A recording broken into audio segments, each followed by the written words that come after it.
Hello Planning Masters and welcome back to the channel. Today we are finally doing a review of Acrylograph pens by Archer and Olive. I did my best to gather all the questions you guys had about the pens, so this review should answer them all. And if you still want to know something, just let me know in the comments and I'll be happy to answer your questions. I do have to mention that I got those pens for free, but all the opinions in this review are my own. And if you're new here, my name is Masha and I'm creating videos on bullet journaling, creativity, doodling, stationery. So be sure to subscribe and hit that notification bell so you always know when I release a new video. Okay, let's take a look at those pens.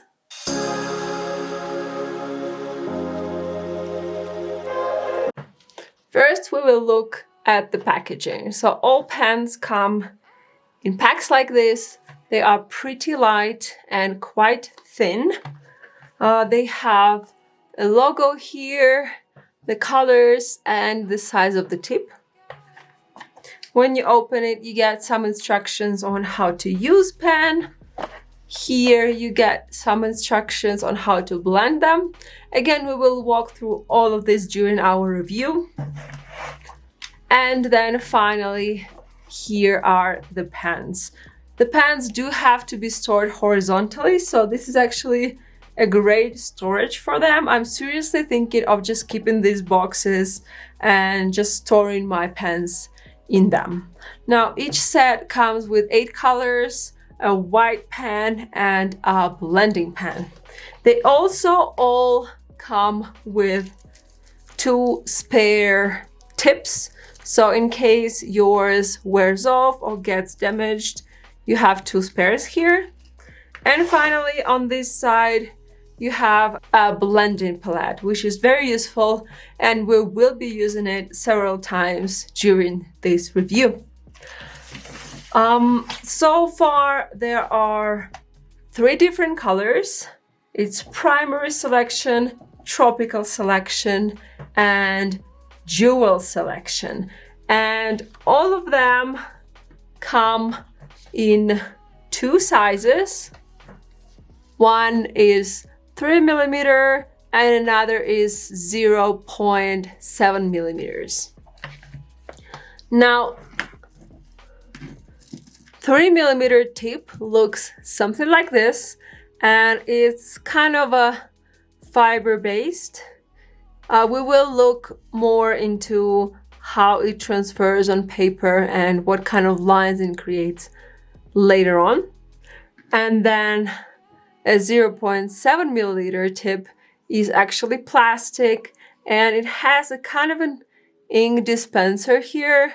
So this one actually creates very thin lines. But again, we'll look into it later. First of all, let's try to open the pens and kind of use them, because there is a special way on how you should be using them. So for the first time, I would recommend you to use a blending palette, because with some pens, a lot of ink might come out, and the 0.71 has a plastic end, so it's kind of very pointy to open on your journal. Let me walk you through the process and you'll see what I mean. So here is a 0.7 dark blue pen and 3mm purple pen. Now, what you have to do first of all is to shake the pen. Shake it real hard, because let me show you how the pen is constructed inside. So when you open it, you see that the tip is white. You can take it out easily, and then the ink is inside. So what you need to do is first shake your pen to let the ink out. So when you shake it, you will hear something moving inside, and that's normal. Don't worry about that. But you have to shake it a lot. Don't worry, I'm just doing it with this pen. I'm not going to do it with every pen on camera. So once you shook it, you still have the white tip. And what you have to do is kind of press it slightly against your blending palette. Just very slightly. And then what you do is you close it and you shake again. You shake, you shake, you shake, you shake. And if you still see no ink here, you just shake a little bit more.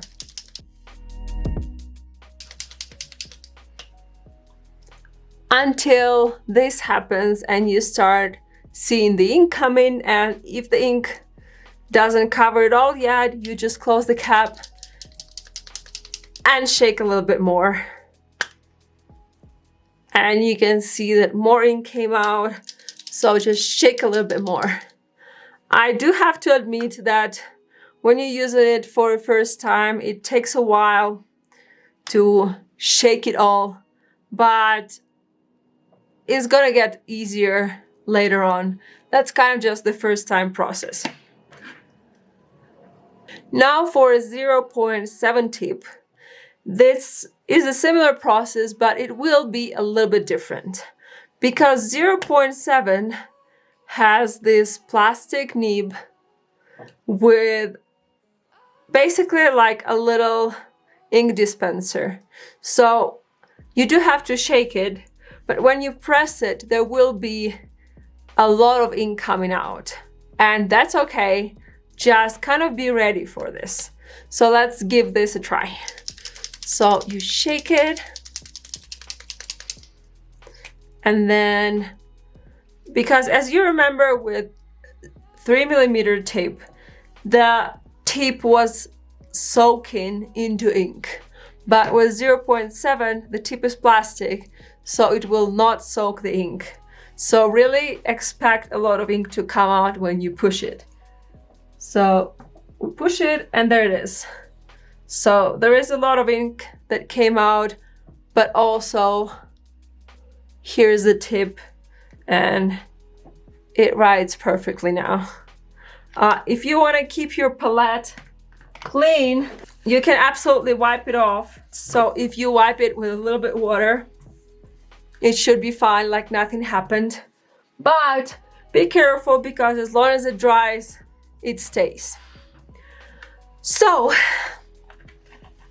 let's get a notebook.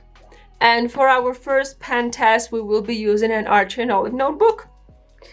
And let me open up all the pens off camera and then we will swatch them.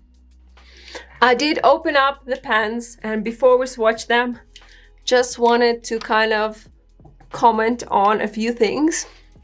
First of all, I really like how they are branded.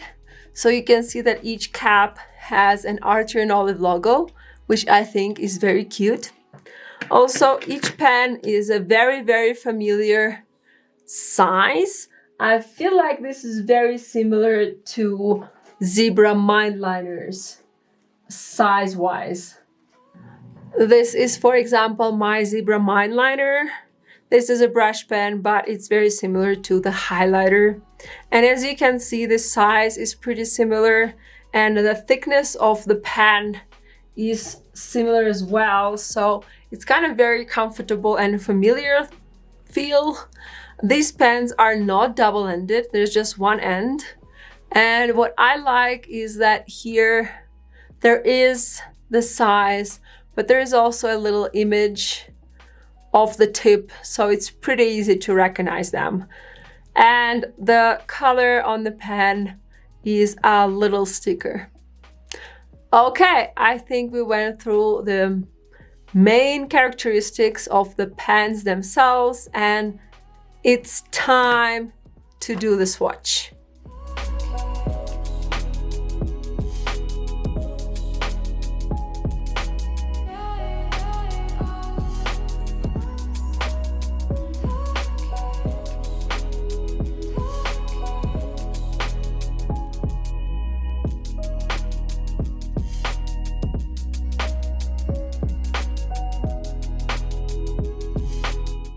Okay, so here are the colors on the white paper.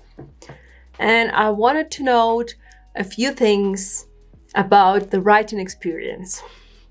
First of all, 3mm tips write very smoothly, while a 0.7mm tip, which is this one, that's the one I used to write the names. The tip is plastic, so first of all, there is some kind of a screechy sound. And second of all, what's a little bit difficult for me is that you should not press when you write with this pen. Now, ever since school, I just put like my entire weight behind my pen. And you really should not do this with this one. And let me explain to you why. So here is the line when you don't press it. And here is what happens when you do. So basically, it's not just the fact that your line becomes wider, it's just the fact that it starts feathering. You can see here when I was writing sad, I pushed a little bit too much and it kind of not smudged but created this like extra little element here. Basically, because the tip is plastic, so when you push too hard, it kind of just doesn't create smooth lines, which is, I don't think it's a problem. I think it's actually a great way to teach me not to hold my pen so strongly. But I thought I would just warn you so you don't have errors like this one. And yes, there is a screechy noise, but that's totally fine. That does not mean that in any way this ink damages your paper. So 0.7 is great for thin lines and for writing, while 3mm tip is amazing for coloring larger chunks of your artwork. These pens do not smell at all, and when they dry, they create this kind of a matte finish. So all these is just one layer, and you can see that with darker colors, you cannot see dots at all, while with lighter colors, there are some dots visible. What I really like about these pens is the fact that there are no streaks. Let me show you what I mean. Let's take a Tombow dual brush pen and let's try to color like a large area, let's say a rectangle.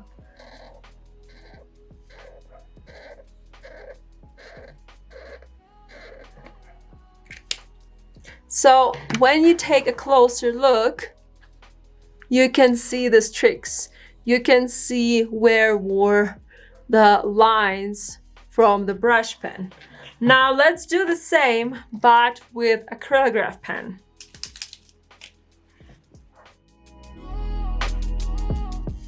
Now this is going to take some time to dry. These pens need a little bit of time to dry before, you can layer it or you can write on top of it. But look at the difference. There are obvious streaks here. There are no streaks at all here. Another thing I really like about these pens is the fact that you can layer them without damaging the paper. Now let's take this Tombow again and let's try to layer it so we can have, I don't know, brighter colors or something like that. And you'll see that when you get to a certain amount, it starts to take off the paper. Let me show you it a little bit closer. So there is some paper coming off. Oh, and I didn't dry it properly, so you see it even smudged. But it is not a problem with Acrylograph pens because they don't Tombos and other brush pens, they sink into the pages, while acrylograph pens, they sit on top. The color sits on top of the page, so it will not damage it at all, and you can keep layering it for as many times as you want. The secret with layering is just to first make sure that your first layer is completely dry before you go with the second one. Now, I did have questions about layering, so I'm gonna do 2, 3, and 1 layer to kind of show you the difference. So this is just 1 layer. Let's do 2. And then on next one, we will do 3. And I think we can even try to go for 4 layers. So you can kind of see the difference. I'm gonna speed this process up because I do have to wait until the layers dry before I go in for a second round, and I don't really think you need to wait for that long with me.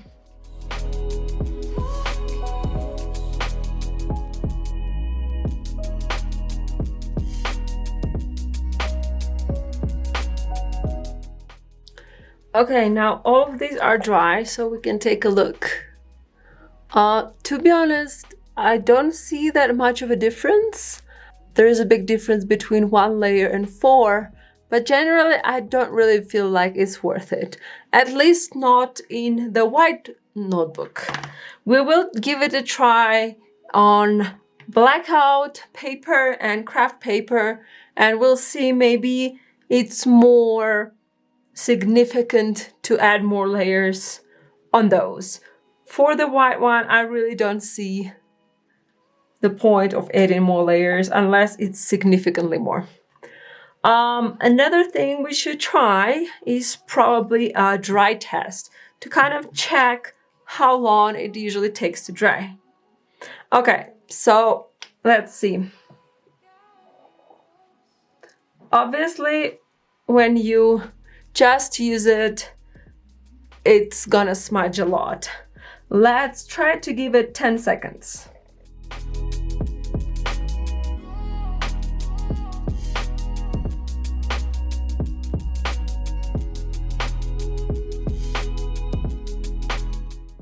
It smudges significantly less, and as you can see, it's usually at the bottom where the pen stops, so that's the point that has the most ink. So let's try with 15 seconds.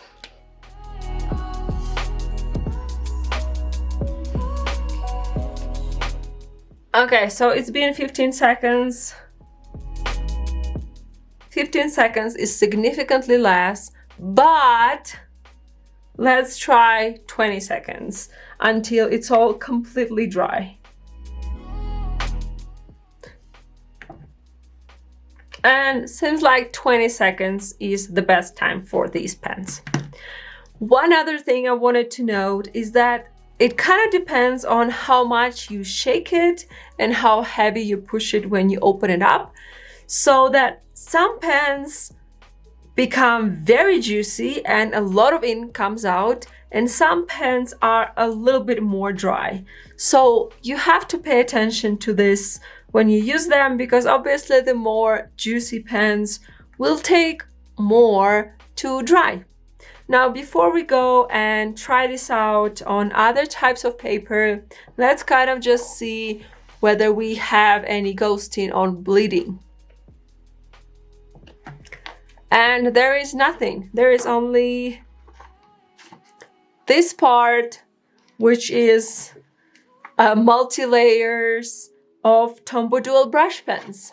Acrylograph pens have no ghosting and no bleeding. Okay, let's try these pens on other types of paper. I will speed this up as well. And well, I'll see you after we do the pen test.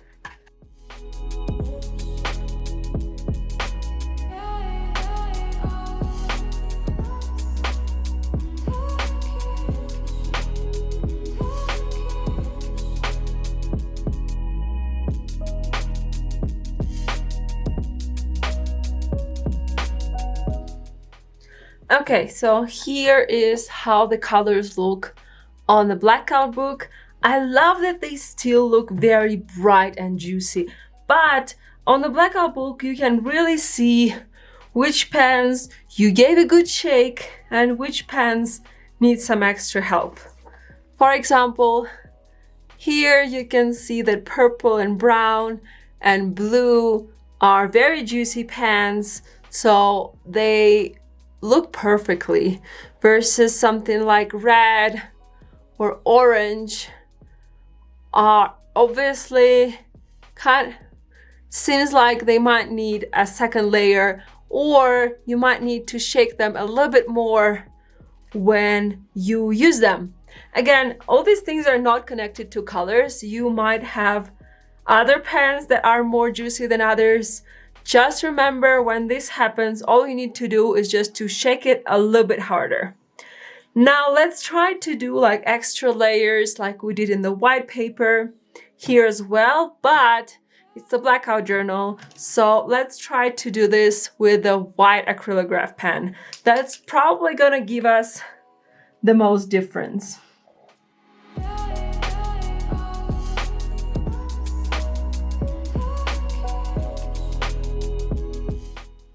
Okay, so I would say on the Blackout book, the difference in layers is much more obvious.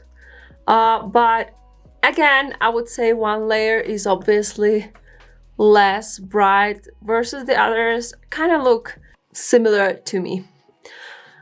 Again, instead of using many layers, you can just shake your pen more and it will simply flow more ink from the first layer. Okay, let's get to the Kraft paper.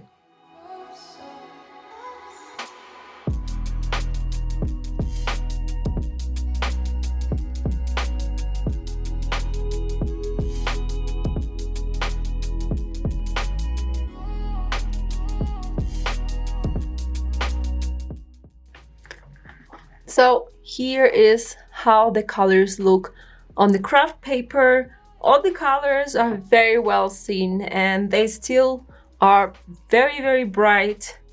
And I feel kind of inspired to maybe move for a few months to my Kraft journal because these look absolutely beautiful. Let's do the final comparison, if you will. So this is a white paper, Blackout paper, and Kraft paper. As you can see, these pens are well seen on all types of paper. So if you do have different color paper in your journal, or if you maybe have a Neapolitan journal that has all three types of paper, it might be worth investing into these pens because you obviously will be able to use them on all of these pages.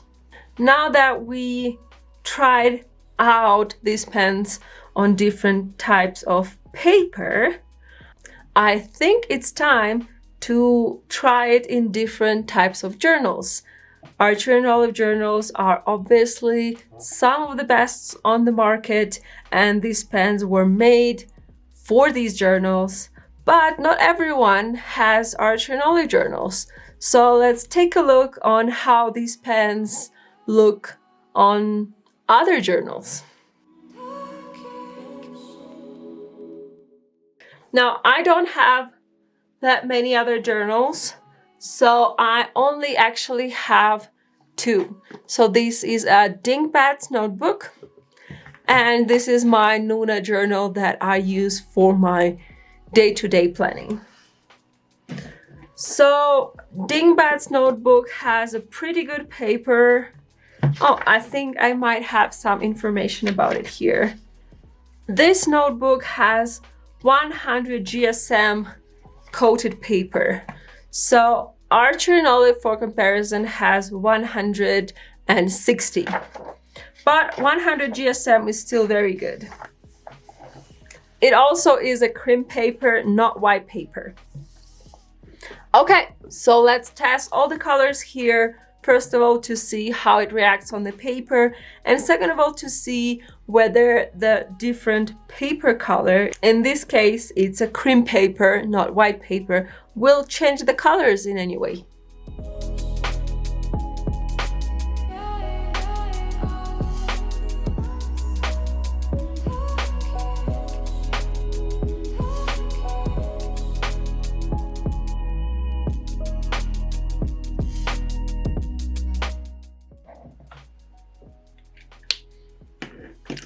So these are how these colors look on a cream colored paper. Again, as I mentioned before, these colors don't go into paper, they sit on top of the paper. So they keep being as bright and vivid as on any other type of paper. If they look any different, it's probably because of the contrast it creates with the paper. Let's wait until the ink dries, and then we'll see if there is any ghosting or bleeding. Okay, so pens are dry now, and let's take a look. I would say it's pretty much nothing. There's no bleeding. I mean, if you try to look into it, you can see the pens, but let me show you the swatch page I did for some other pens in my review of this notebook. And as you can see, like if you look closer, you can see the text here as well. So I would say it's practically nothing. So pretty happy with it here. Now let's give it probably the hardest test in my Nuuna. Nuuna journals are my love, but I have to agree their paper is not the best. They advertise it as being 120 GSM, but it really feels more like 80 GSM because a lot of things are ghosting and I do face with quite a lot of bleeding.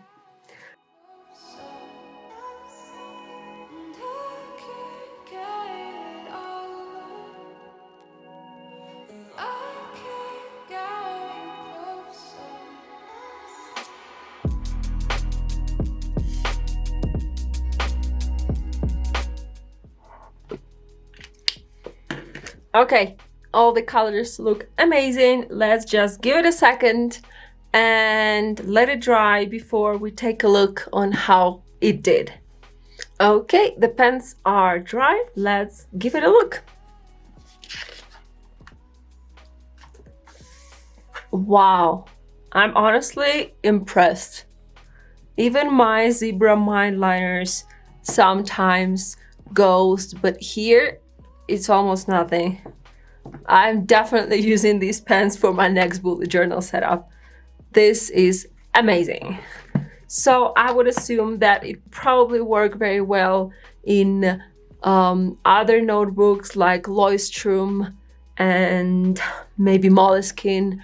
Again, the secret with these pens is that they put the color on top of the paper. It doesn't sink in. So theoretically, it should be fine on any types of paper, but unfortunately, these are the only journals I have to test it out. Okay, so I would say it's time for us to talk about blending and using any other pens on top of these acrylograph pens. First, let's see if we can write on top of these pens. So we will be trying to write with acrylograph pens on top of acrylograph pens, but also we'll try some of these. Okay, so let's start with putting some basic color.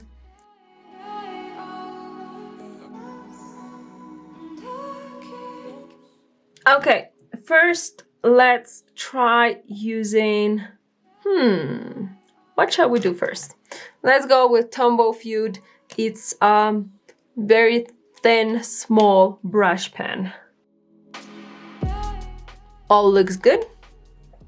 Now let's try to use Sakura Jelly Roll gel pen.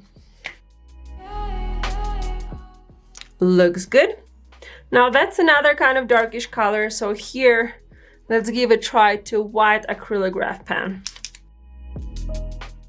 The gray one, let's try a brush pen, even though I'm not sure how the colors would look. As expected, the color does change when it's on top of a different color. Finally, let's try fine liner. This time I'm using Sakura Pigma Microns. And for this one, we're gonna try the black acrylograph pen. You know, I think my favorite ways to write on top of them is using acrylograph pens themselves. The ink just comes much more juicy and it just looks much brighter. But you can use any type of pen or brush pen on top, as long as you know that your basic layer is already dry.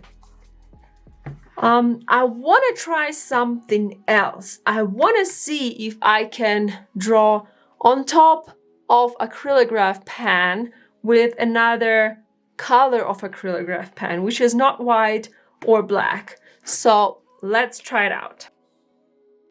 We're gonna let this dry and I'm gonna get a green acrylograph pen with a 0.7 tip. Okay, now let's try this green pen in 0.7 millimeter to draw on top to see how that might work. I love this. Let me give you a close-up. Basically, you can use any color on top of any color as long as the basis is dry. This is great and gonna add a lot of fun when you using them. Now, finally, we are ready to talk about blending. So let's do it. Let me get a blending palette. Okay, so there are several ways you can do blending. The first one is, well, to begin with, let's pick the colors. So it's better to choose a lighter color and a darker color. So here, why don't we choose two tropical ones, lighter and a darker one. So what you should do is put your darker color, put just like a little bit of ink on your blending palette. All you need to do is just to push on your pen and it will come out. And then using your lighter color, just pick up some of your dark color. And let's see how it works. I do realize now that I do it that I should have probably chosen colors a little bit more different, because I see the difference, but you might not. So how about that? I'll pick this color and the purple one. That way the difference will be much more obvious.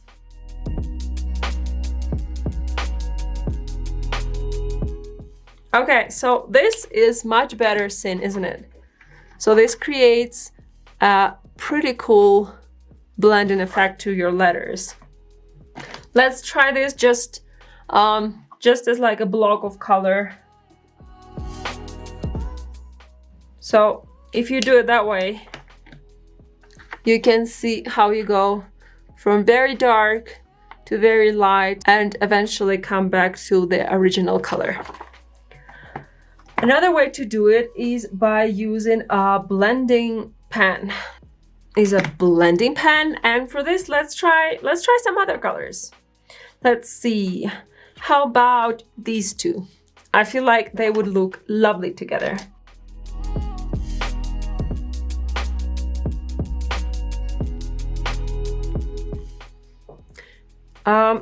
I feel like you can't really see this. So I'm gonna try to do it again, but this way. I feel like maybe you don't see it very clearly, but it's obvious that it came from darker to a lighter color. it's again my mistake, because again, I chose colors that are way too similar. So let's try with some different colors. How about that?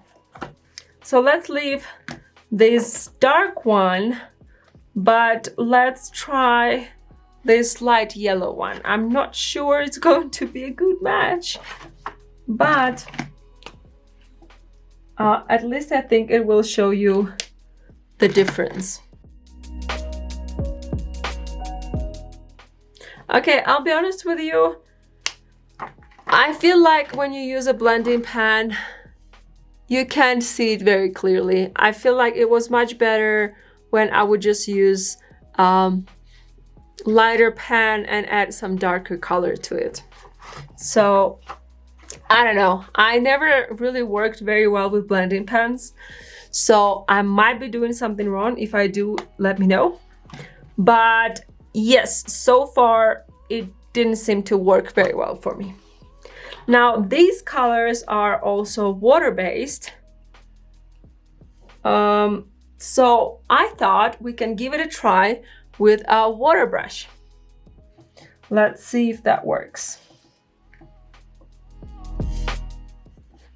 It works great. The only thing I can say that it doesn't really work like watercolor, that once you put it on paper, it kind of gets stuck to it.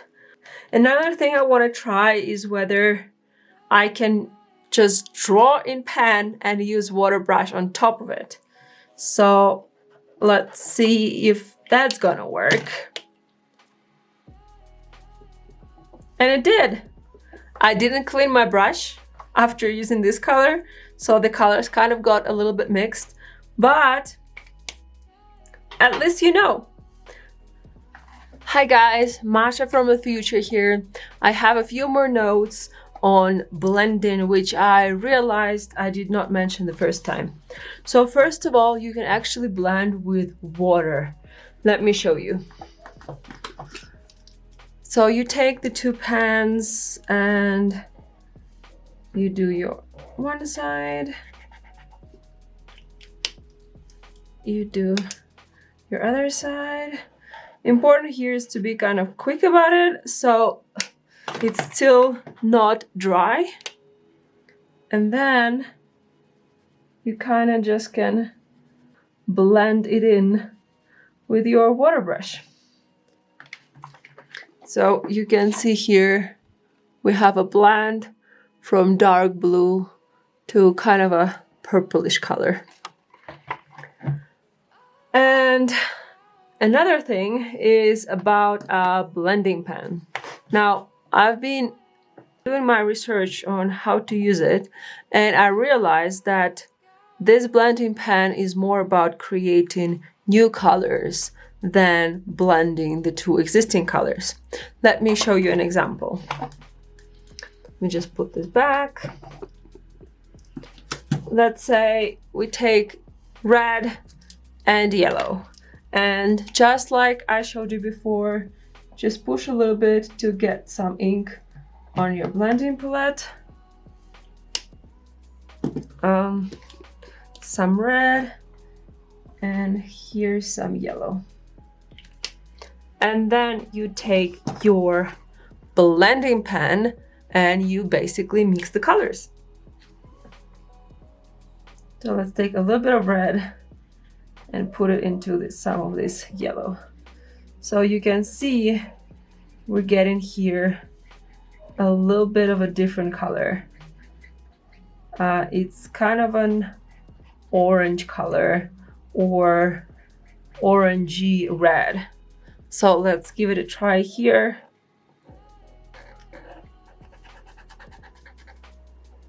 Might need a bit more yellow, but that's the color we mixed. And just for comparison, that's the red color we have.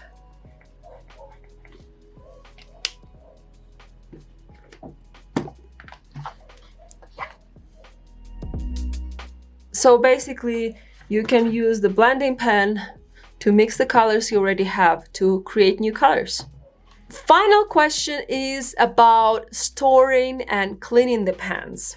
So for the blending pan, what you should do after using it is take out the tip and wash it underwater. And then you just put it back and your blending pan is as good as new. As for your usual pans, what you should be doing is using a rug. So I like to use just like a paper tissue, but basically after using it, just kind of clean it a little bit with a paper tissue to make sure there's no excess of ink, and just close it. Next time you'll be using it, be sure to shake it before and you're good to go. As for storing these pans, the best way to store them is horizontally. So just be sure to put them in some kind of horizontal storage. You can totally store them in the boxes they originally came in, or you can use a box from your archery and olive journal, which will be perfect to store them all. You can even put them horizontally like this and kind of divide by collection if you want to. Final question I had was about which pen is better. Which one should you buy? 3mm or 0.7mm? And I really would not be able to answer that question because that completely depends on you. Now, 0.7mm creates very thin lines and is great for writing. So especially if you have a blackout journal, the 0.7 would be great. But if you are looking for more pens that can color and help you with illustrations, I would definitely go with 3mm ones because they're just easier to use on larger surfaces. So it really is up to you. Depends on how you want to use your pens. Another thing I got asked was how these stand compared to Posca pens. I actually don't own any Posca pens, so I wouldn't be able to say anything from my personal experience, but I did my research and it seems like 3mm acrylograph pens are basically more or less the same as the Posca pens.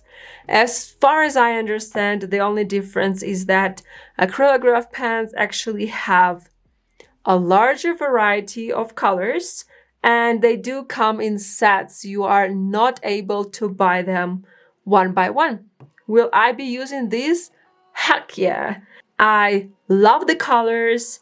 I love that they don't bleed in any kind of journal, and I'm looking forward to exploring more things I can do with these pens. I also have a blog post where I talk a little bit more about pens and go into details, answering more questions. So be sure to check that out. I will leave the link in the description. And I'll see you in the next video. Keep bullet journaling and don't be a blob. Bye!